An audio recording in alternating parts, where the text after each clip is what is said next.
Welcome to All Things Policy, a daily podcast by the Takshashila Institution. We are a bunch of policy nerds based in Bengaluru, and we like bringing fresh perspectives to Indian affairs and Indian perspectives to global affairs. So grab a cup of coffee, sit back, and join us for today's chat. Namaskara and welcome to another episode of All Things Policy. Today we are talking about the Great Indian Tournament. We'll kind of break it down a little more for everybody to get a sense. I have with me Shobhankita Reddy, my colleague here at Takshashila Institution. I'm Soumya Prabhakar, CEO at the Takshashila Institution.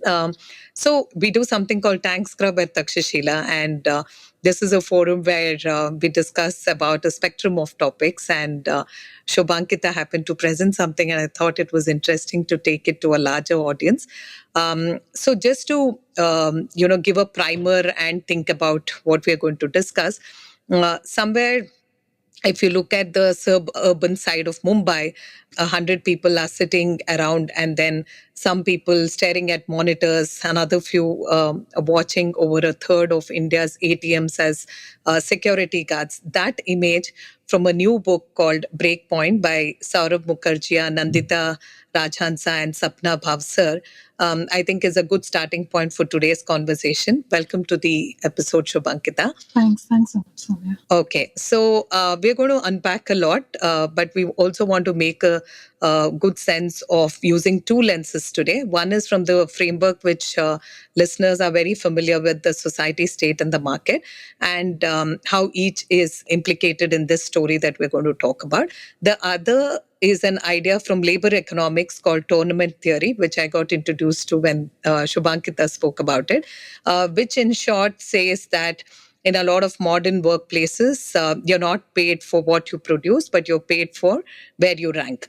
So a handful of big prizes, a much bigger number of people who get very little. So we think that's actually the clearest lens for understanding why this crisis feels so different from ones India has weathered before. So let's get into it. So before we start on the Samaj Sarkar Bazaar, Shobhankita, can you set up the tournament theory primer for us so that we have a better sense of picking it up through the conversation?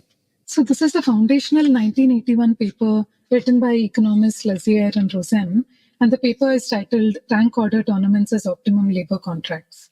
And basically what they say is there are different ways in which employees could be compensated for the work that they do in an organization. One way to do that is input. So how many hours do you put in? And then there's an hourly billing price. The other is based on output, and there is a fixed price for every output that you produce. So basically your contribution to the organization. What they say is that both of these can be very expensive measures for an organization to undertake.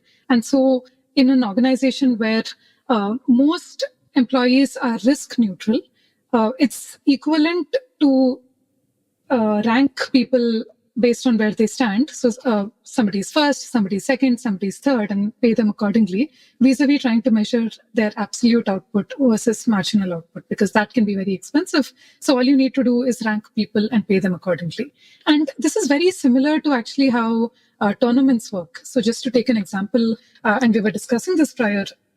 So in Wimbledon this year, the winner took home $3.6 million. The runner-up took home $1.8 million. So that's exactly half.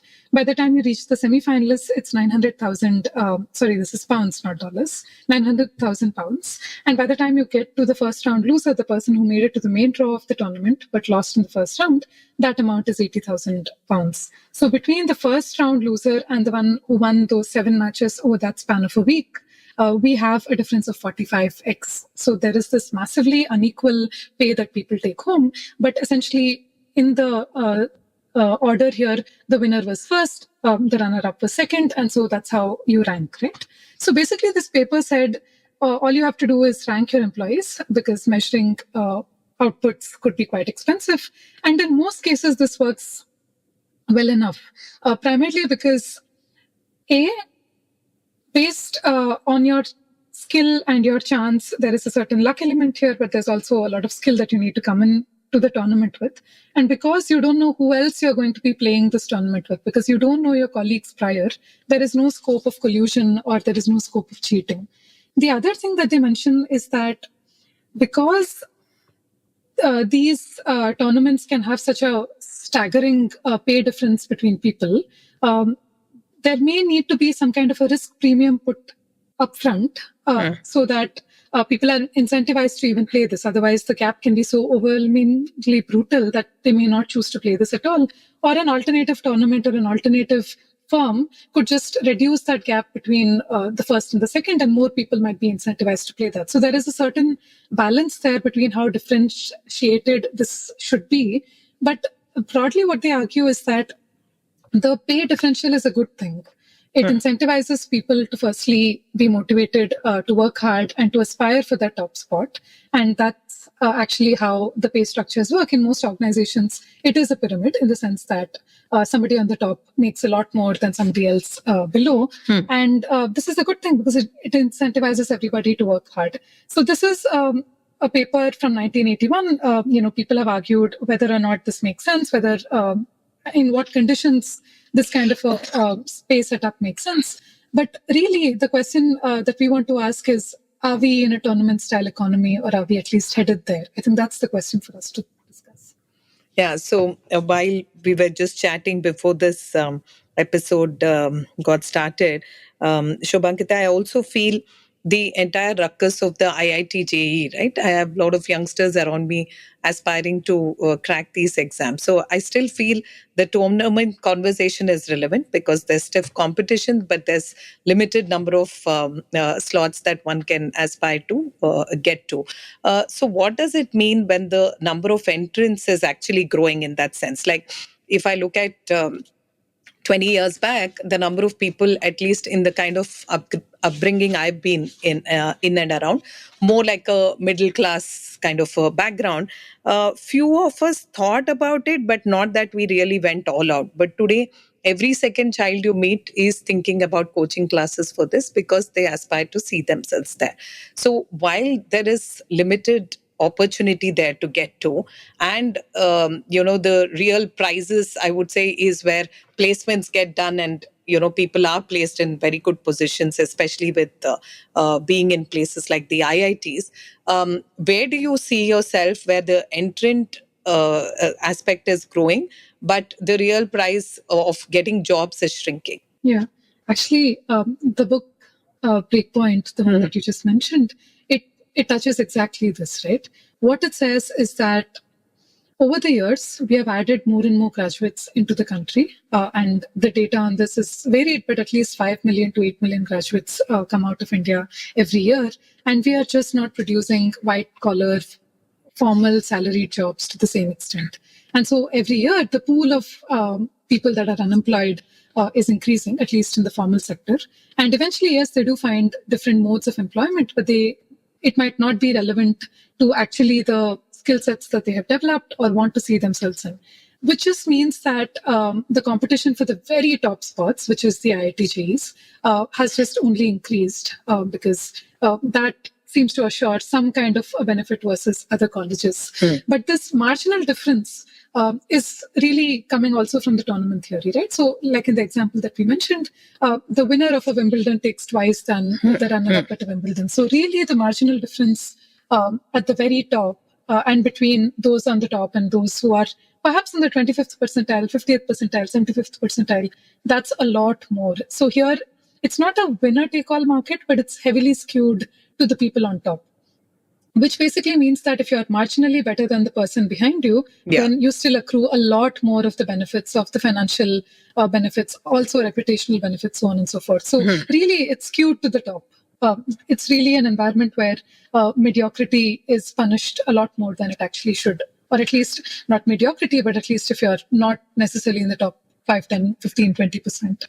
Interesting. So let's nicely pivot into the societal component of it. Okay.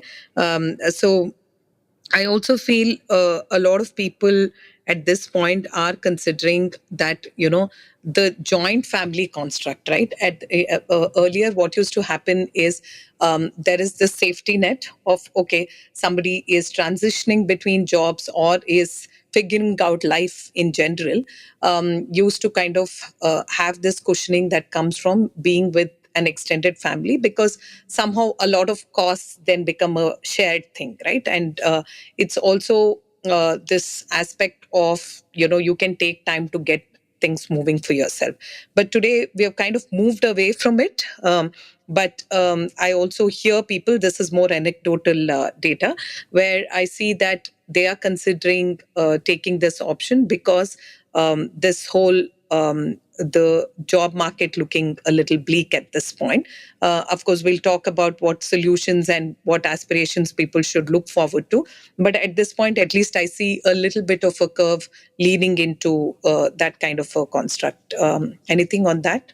Yeah, so I think we should talk about the problem firsthand, right? Which is that I think there is a bleak picture the last many years regarding white collar formal salary jobs in a way that wasn't there just a decade prior. So multiple data by multiple sources. The Azim Premji University had a report. There was a report earlier this year on State of Working India 2026. There was also a report from Nifty 50 data, multiple sources, right? So essentially the data paints a similar picture, whether or not you agree with the nitty-gritties of the mechanisms of the data surveyed. So 83% of all engineering jobs, or of all engineers graduated in 2025 didn't have a job the year they graduated. That number was 40% for all graduates across multiple fields. Over a few years, yes, they do eventually find jobs, but the number is still very high in terms of unemployment, 20%, 30%. Another data says that if you look at real wages for Nifty 50 listed companies, and if you adjust them for inflation, between 2007 to 2016, real wages were actually increasing for employees of these firms. But since 2016, that real wage number has actually been declining. So you're actually shrinking vis-a-vis the cost of living inflation expenses. 2019 was probably the last year where white-collar jobs in India was increasing. There was a slight dip during COVID, and right now we've just about reached where we were at the 2019 level. Okay. So 2019 was the peak in terms of new jobs being added, right? We have all of these issues about formal jobs in India. We're just not creating as many jobs. But over the years, what policies have done is actually democratize access to higher education. So we've had more and more institutes coming up, and these people who are graduating just not being placed sufficiently. And so this unemployment is a big problem. And over the same time, what has happened is social media has, sold us a lot of aspirations. We are perhaps the largest economy right now where we have a debt bubble that is not related to housing. And so we have a population that is taking loans for music concerts, for vacations, all kinds of things, right? And actually, in another segment, we also have people who are genuinely struggling and mortgaging that they have to levels that they weren't previously. And so we have all of these things happening at the same time. We have income stagnation. We have social media and debt just skyrocketing. And we also have speculative trading. This is a problem that SEBI has flagged multiple times. We have about 9 million retail investors losing about 12 billion in speculative trading every year. And, that's a problem.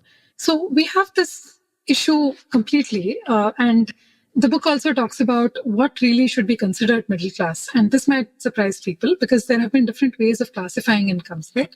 Everyone wants to be middle class because it's like asking a barber whether you need a haircut. But really, this book takes a little more generous view, and it says anyone between 500,000 rupees a year, to 1 crore rupees a year is middle class. It's not necessarily the 50th percentile or the 25th to the 75th percentile income, but really it's this 40 million income tax payers who have about 130 million dependents on them. And it's this entire about 100 million odd people paying for 40 million income tax that's actually driving about 70% income tax collections and even more becoming the engine of growth for this. So much of India's consumption, much of direct and indirect payments actually come from this. So the book's definition of middle class is as broad as this, because remember, we're also a very unequal society. We have a situation where about 100 billionaires just live in the city of Bombay, and we also have, really the largest slum also in Bombay. Right? So we are a massively unequal society. So it's this that we're talking about. And remember, this is all before we're talking about what AI could do or AI could not do, or job disruption with AI and so on and so forth. So this is a real problem, and I think we should acknowledge it for what it is, because even if these individual data may be contested, I think the picture that overall being painted is of a similar broad brush stroke. So I think in light of all of this, what you're saying makes sense, which is some of the decisions that might have led people to go nuclear might change. And of course, we're speculating and we're being anecdotal, but this may change family dynamics, this may change relationship dynamics, and all of those implications need to be thought about cohesively, because it's a time of great expenditure, because cost of living is up, inflation is up. And at the same time, we're not saving as much, and we've been sold this dream that is not coming out. And these jobs that we expected, because we have had these graduates and we have had these degrees, that those jobs are not sort of manifesting, and so there is a mismatch and a dissonance. Yeah, but this data, what you shared about how today personal loans have been taken for things like travel, concerts, is there any indication on education loans also kind of increasing in some sense? Because most people now who will get into the job market again will have little left in terms of being very choosy about which organization or what sort of role they want to play. But their next step would probably be that, higher education is something that seems useful to do in, like, while the market so-called stabilized in like next 2 years time, so somebody finishes upskilling themselves. So is there any indication on that data as well? Not education loans, but what I think is coming out quite clearly is that the burden of education on a middle class family is very, very high right now, which is that in the last 25 years, the mode of examination for IIT JEE and so on has shifted from a subjective paper where you could have steps and creativity, all of that, to basically an MCQ, which is you get 1, 2, 3, 4, and that's it, right? Like, you're not being graded necessarily for steps. And also your thinking at it is not being rewarded. And so what has happened is we have had this very highly competitive mode of examination, and that has just increased also the competitive exam culture, with just the costs of tuitions, the cost of coaching, all of that really going up, right? And part of this we could see at least in the streets of Delhi in the Jantar Mantar protest, because we have this situation where there is a certain story that is sold to you and it is taken on so much loans, right? I mean, just anecdotally, the front pages of so many newspapers is now the coaching institutes, apart from political parties, right? So clearly they have money to spend for this, and it has cost, I think, 4 to 5 lakhs a year is kind of the fee that they take for this coaching. And what are the returns that you get after that? Because we have increased graduates over the course of many years, but they're not necessarily reaping the benefits from the job market of that. So you can see the dissonance between investment, a promise of a future, and the jobs, and that not necessarily manifesting. Yeah, interesting. But that's been the biggest debate, right? Like, while formal schooling, where a child is today, having their 11th grade, 12th grade, will teach you more of reasoning and the steps that you talked about. And in fact, you're told that missing a step means that, you're going to lose marks. Whereas you have a parallel system running, which is extensively focusing on your speed and anything to do with your MCQ level of understanding. So both don't seem to meet, which means the expense of education is much higher. And a parent has to think about both of these running parallelly.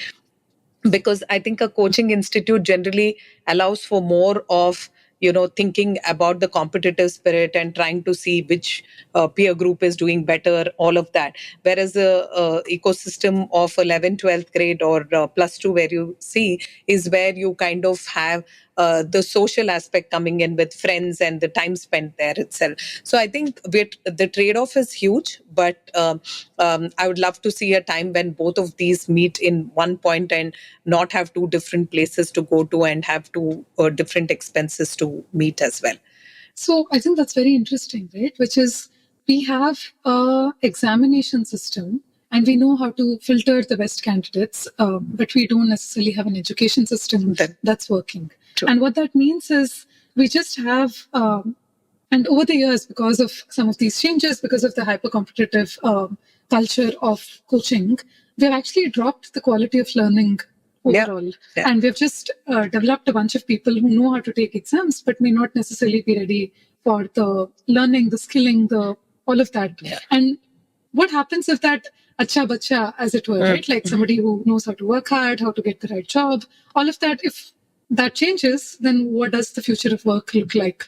Because clearly we had the 20 million jobs project at one point in time at Takshashila, and just back of the envelope estimates say that actually that's not 20 million jobs in India, that's actually perhaps 35 million jobs that need to be created. So clearly we are so far ahead, so far behind that it's so difficult to just square all of this together. Yeah, true. So, and I think the way to kind of navigate through this could be that, we teach youngsters to be able to become entrepreneurs in some sense, right? Because that seems to be one of the ways to kind of channel whatever creativity and the kind of interest one has. Of course, it's not easy. Again, capital will step in. People, unless they come from privileged backgrounds, can't think about it. But at least I think the conversations are moving from I want this particular job in this organization towards, okay, maybe I should create it and create more employment for somebody else as well.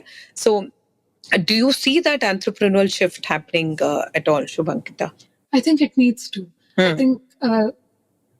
So if you look at the tournament theory and try and apply it to white-collar jobs, this is an analogy that may have its limitations in just how it translates, but let's indulge me for a minute. So if you were to have an economy where there is obviously a lot of work, but not enough jobs, then what do people do? They have to vouch for themselves. They have to go out and build companies and build their skills and sort of advertise for it themselves. And then how does the market reward for it, right? And maybe some of that is really a little tournament-like in the sense that if you're marginally better than somebody else, you actually get a lot more opportunities than the next person. And so that's the tournament analogy that I do want to talk about.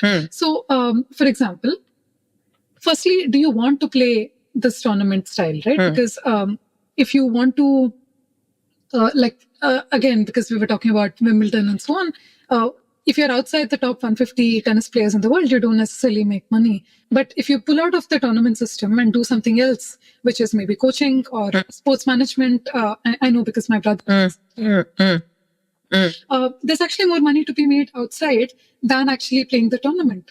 And so the question is, be the absolute best at one thing or try to find the triangulation of 2 or 3 skills where you are absolutely in the top percentile versus the people behind you. And so that might be one way. If you don't want to play the tournament, then how else do you match, right? Or then decide what kind of, if you do choose to play the tournament, then you may want to decide what kind of tournament you play. And the analogy here goes that, PV Sindhu, who's number 1 in badminton, makes half of what the 10th person in tennis makes. So play tennis, don't play badminton, because even if it's not about how much work you put in, and it's not even about the rank. It's sometimes about the tournament you're playing. So if you're in a tennis tournament versus a badminton tournament, you can be 10th and still make a lot more than that. And if this were to come into white-collar jobs, imagine what that would mean, right? It would mean we're already seeing Nifty 50 data that real wages are not increasing. What would this mean if white collar were to actually take this a lot more seriously? I think what that would look like is base pay being compressed and a lot more emphasis being on the bonus. And if you're number 1, number 2, number 3, then you get a lot more of that bonus than people behind you. And so it becomes that hyper competitive market, even in the bonus pay, even for the traditional white collar organized sector. And so much more, right? And what does this then mean for the way you save? Because there will be some months where you have more income. There'll be another months where you won't. Some years of your life maybe that you do, some years of your life that you don't. This has implications throughout. So I think what we're looking at in terms of the future of work is if you are a social media manager, maybe you won't work in a single organization. Maybe you'll have to vouch for yourself, and you will be dependent on being called into projects. And these different projects will pay you differently, and different months of the year will pay you differently. It's not going to be a very consistent income month on month, but you will have a lot of work to do. And at every point in time, you'll have to advertise for your skills, advertise for yourself, and make sure that you're constantly upskilling. Because remember, the guy that's number one gets a lot more than number three and number four. So it's this sort of, I guess, if you were to take this tournament thinking to its absolute fullest in the white collar economy, that's how it would look in terms of a gig working, freelancing, working for themselves, and the marginally better person amassing a lot more of that wealth. Even if you don't believe that any of this is going to happen, I think we have to accept that it's possible that your jobs are not as secure as they were previously. There's a lot of instability in the market, and so you have to also constantly be on the lookout for yourself in terms of upskilling and so on and so forth, right? Like there are all of those implications as well. So yeah, I think that's one opinion on the future of work and what that means for everybody.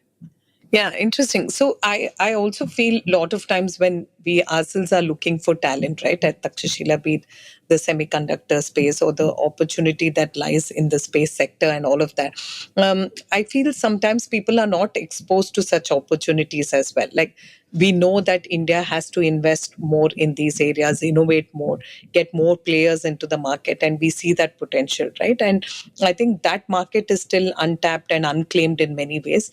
So I think people should look out for these signaling that comes through, many corridors. I think today people are little still boxed as much as we've strayed away from the engineering medicine kind of a track.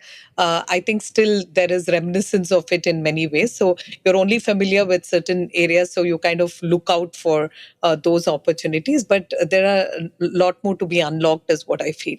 Yeah, you're absolutely right. Because export control regimes, the need for technology to be such a critical component of national power, we see newer opportunities that demand doesn't seem to be meeting.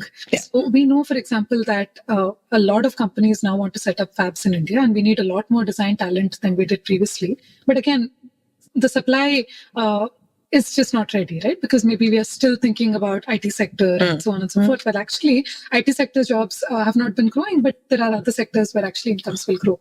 So, of course, this brings us to some of the limitations of these arguments, right? Of the analogies I mentioned, because there are newer opportunities that are coming up.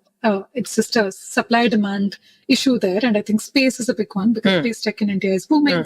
Semiconductor design is a big one where that is booming. And this are at least what is top of my mind, because I look at technology. But I'm sure there are opportunities that are opening up in different ways that people are not necessarily thinking about. And the other, I think, is the limitation to this in the Indian context is this is still not applicable to the garment sector. The tournament apply to the garment sector in a way that it applies to a regular private sector. Correct. Yeah.